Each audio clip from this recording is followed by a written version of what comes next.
Welcome to another episode of Resilient with Jennifer Chambers. I have a caveat before we begin this episode. It feels like I have often had a caveat. I'm still working through some technical difficulties, so I'm actually recording this episode and the next couple on the mobile version of Anchor. I'm pleasantly surprised. It is so easy to use. I'm not doing this as an advertisement. I'm just sharing because sometimes you have to pivot. You've got to work with what you've got, right? So I'm making the best of it because I still want to get the podcast out to you. I've been so happy with the response. You guys have been incredible. I have so many interviews set up for the next couple of weeks and couple of months. We've got performers, we have writers, musicians, all different kinds of artists and people from all walks of life who are willing to share their stories. And then we can talk to them and hear about the things that they're going through and about their lives, because we've all got really incredible stories, and I want this podcast to be a place for us to hear them and for us to tell them. I very much appreciate your support. Thank you.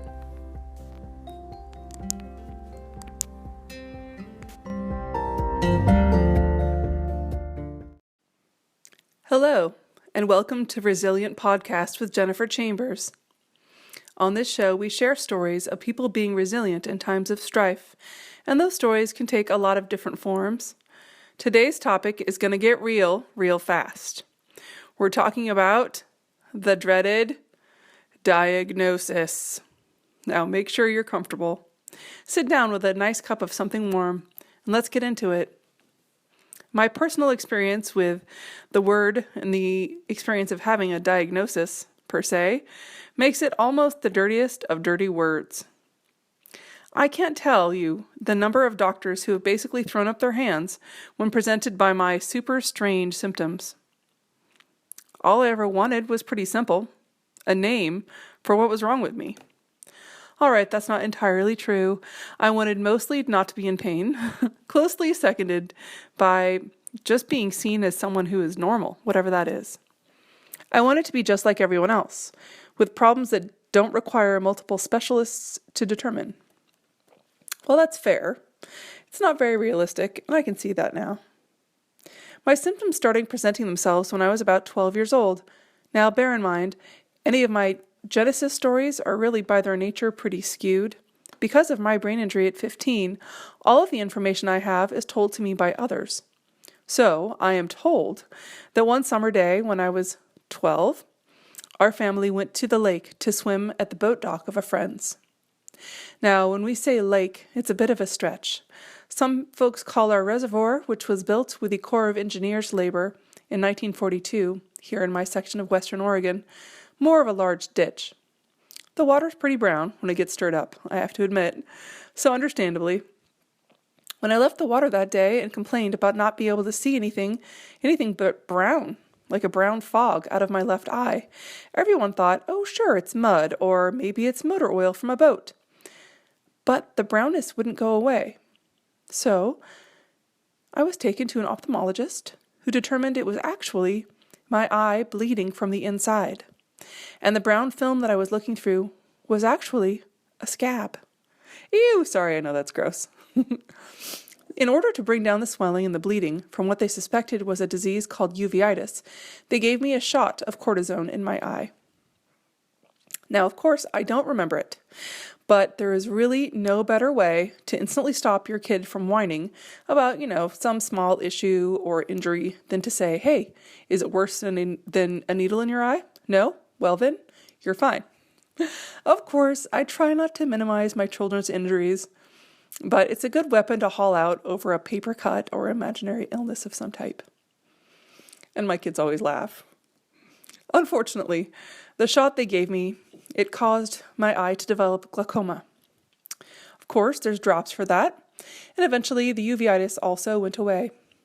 But here's the thing, nobody knew what caused the episode. It would come back, and I would have red, puffy eyes. There would be pain, light sensitivity, and a weird yellowish discharge that came out. Super gross.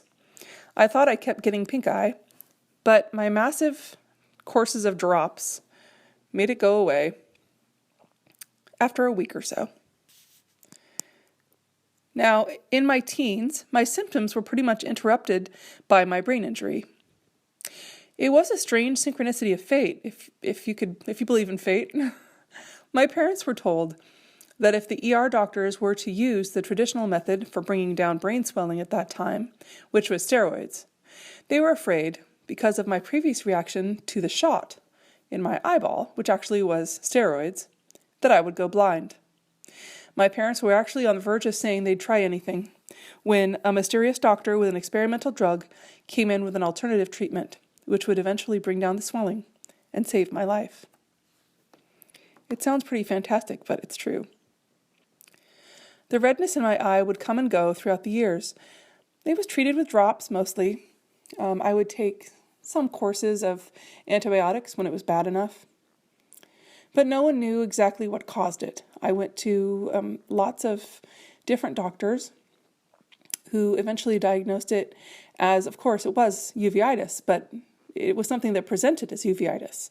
It was an autoimmune disease of some type, but no one really knew exactly what happened or why it started. Now, by the time I was about 25, my husband and I we left our 2 children, we had 2 then, with a sitter, and we went to, it feels like a big momentous occasion, we went to some concert at the university near our house. We like to go to concerts a lot, and a few songs in, my mouth started to swell up. I always like to call it all the look of Botox but none of the benefits. It felt so grotesque. My lips were enormous. My mouth started to swell, and then it started to split as it got bigger and bigger.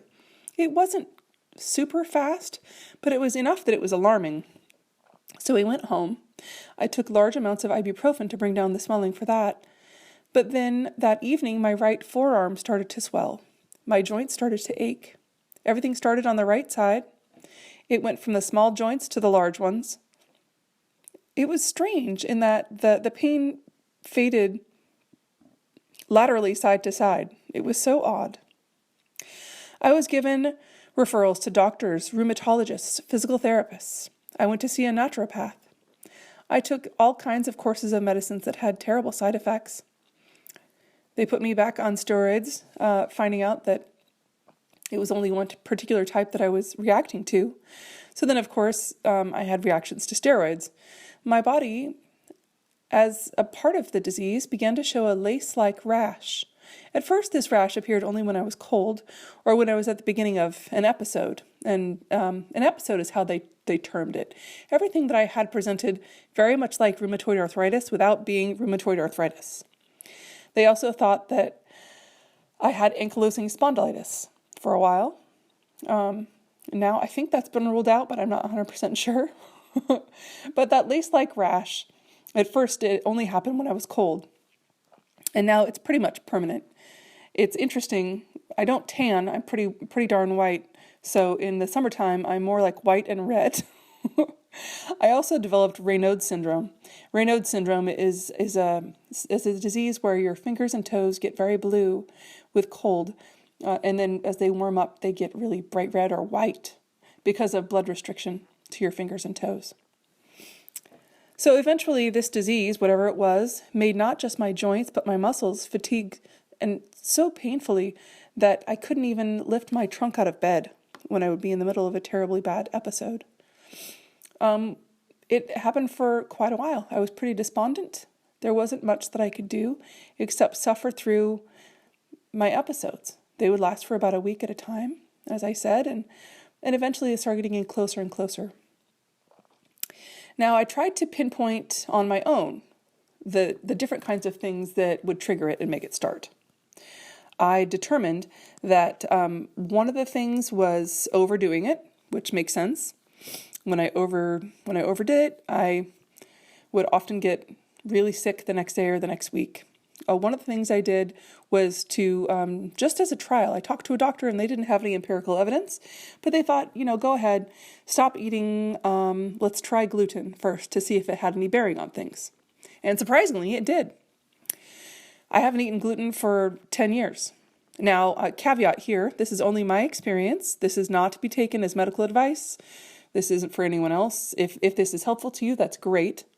But I very much dislike being told, this oil, this eating plan, this exercise, this medicine will cure anything that's wrong with you. And I already do yoga, so please don't presume to tell me or anyone else how to treat their own health. Everyone's in charge of their own stuff. But having said that, not eating gluten really does help me. And gluten is very definitely one of my triggers. It's funny, I've been accidentally glutened a couple times by weird stuff. Salad dressing's a big one. It's so strange. I don't know why people would put wheat in salad dressing, but they do. But another big one I pinpointed was stress. I've been in the urgent care more Thanksgivings and Christmases than I can remember because I would have an acute attack about that time. It seems particularly cruel, really, to have that at happy times, if you're right. It doesn't have to be bad stress. It's just stress.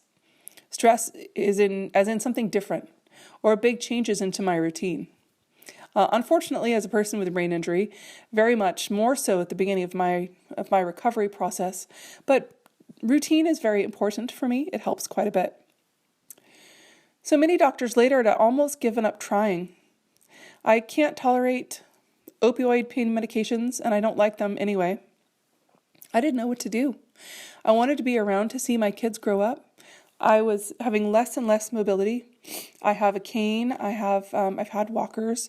And oftentimes when I was sick, I would just literally be in my bed for a week at a time. It did seem particularly cruel to come back from something like brain injury and be so incredibly lucky and then be felled by an invisible illness where my body pretty much just hates me. So one day I was fooling around on the internet and I was looking for different solutions and different, not miracle cures, but, different things that could maybe help me. And I saw that I could apply to be in a study at the National Institute of Health in Bethesda, Maryland. For those of you who don't know, it's the largest research facility in the United States. It's a government facility. So I'm actually pretty used to research hospitals. I can tell you, and shout out to anybody else who has this stupid honor, doctors seriously love you when you're a mystery. They're always glad to see you.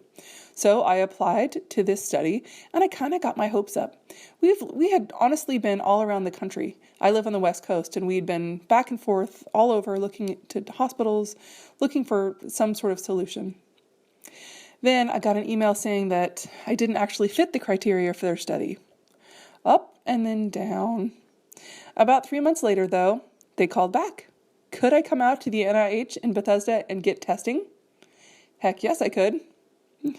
I went out several times a year after that first visit. It's funny, I had a nurse ask me, when are you going to stop? Do you have to have a name for what you have? Or would you rather have help? I mean, hands down, help, right? I want no pain. I want to be able to live normally. I don't have a diagnosis per se. What I have, they've determined over several years and lots of genetic testing. I actually just had another round done. It's similar to, but not exactly, something called TRAPS or a fever disorder. I forgot to say another one of my fun disease pinpoints is a very high fever. Now, I generally run pretty low, but when I was a baby, I just actually explained this to my daughter the other day. When I was a baby, I had a fever that was so high, I have little white buds on my 2 front teeth. Apparently, that's common with little kids as your teeth are developing if you have a high enough fever. And they've never gone away. I've had my teeth bleached. I could get veneers, but I don't care. It's not important that I have a real diagnosis. At one point, they told me, hey, maybe we'll name it after you, whatever you have, because I guess 6 other people in the world have it. Maybe more now. I haven't been to Bethesda for a year or 2. But the most important thing for me is that I now have medication that helps. I often joke about it. The medication I have comes from one, literally, a government pharmacy in Denver. Oh, I'm sorry, not Denver, Detroit. In Detroit, of all places. It feels very Scooby-Doo, the whole thing. I get this crazy secret medicine from the government. It's not secret. But I get a medicine that I inject once or twice a day. And it's honestly given me back my life. I don't want to to find a point on it, but before I had this, I didn't have a good quality of life. I might not be the best soccer mom out there, but I could be there. I can coach the team. I can bring the snacks. I can function. It's been very humbling. At first, when I had come back from my brain injury, and I do have some physical ailments left over from that. I broke my hip and my shoulder as well at the time, and they don't always work exactly, and I have balance issues, things like that. So often I have had to have different mobility devices. And it's not that I thought I was too good for anything, but boy, when I had to use a cane all the time and start thinking about using a walker all the time, it was really hard. And I think it's okay to say that it's hard. I'm not saying that it's a bad thing, but it's okay that it's hard. And I still do. And God, I'm so grateful that I can. It's interesting, your perspective, right? I'm really grateful that I can do that now. Thank goodness. I'm so happy that I'm able to use that whenever I need it. That's the point. It's a mobility device, right? It's to help you. And I don't have to have it all the time, but I'm so grateful that using something like that, plus my medication, helps me be able to live my life. It's the best gift of my whole life, apart from my husband and family. So, what's your diagnosis story? Do you want to share? Do you have a diagnosis? Are you looking for one? If you'd like to be interviewed, write me at resilientpodcastmail@gmail.com. I have several stories and interviews lined up for the coming weeks. I've had some super bad mechanical failures on my end. Of course, you start a podcast and then everything breaks. It's just very funny. But thanks for listening. And I have some wins for the week that I wanted to share. I'm in a business class right now. I'm loving working with the pod of women I've been assigned to. They're so helpful and wonderful. And for my books of the week, I always like to share the books that I'm reading of the week.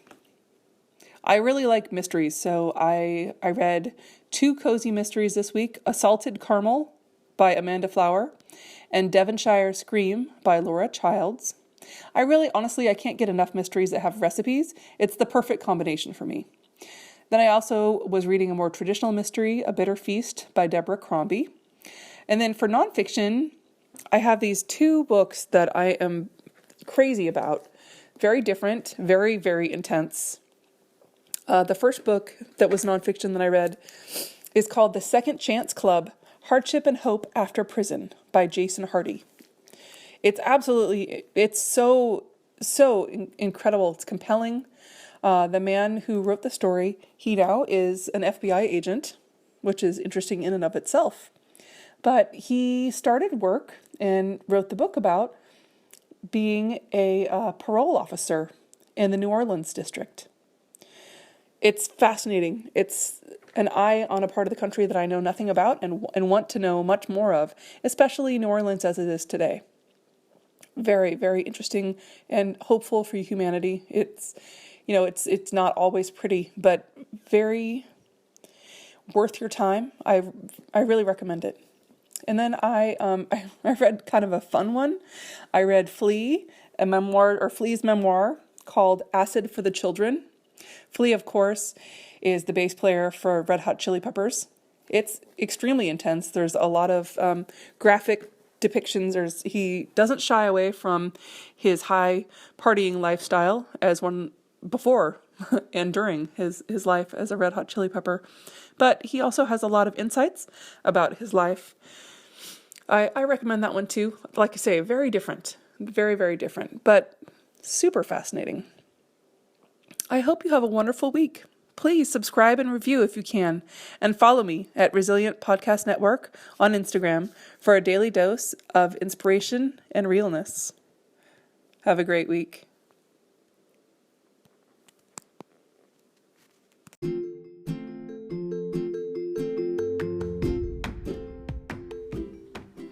Hi, please leave a message for the Resilient Podcast with Jennifer Chambers. I'd love to hear your story, and I'll get back to you about using it on the air as soon as possible. Thank you.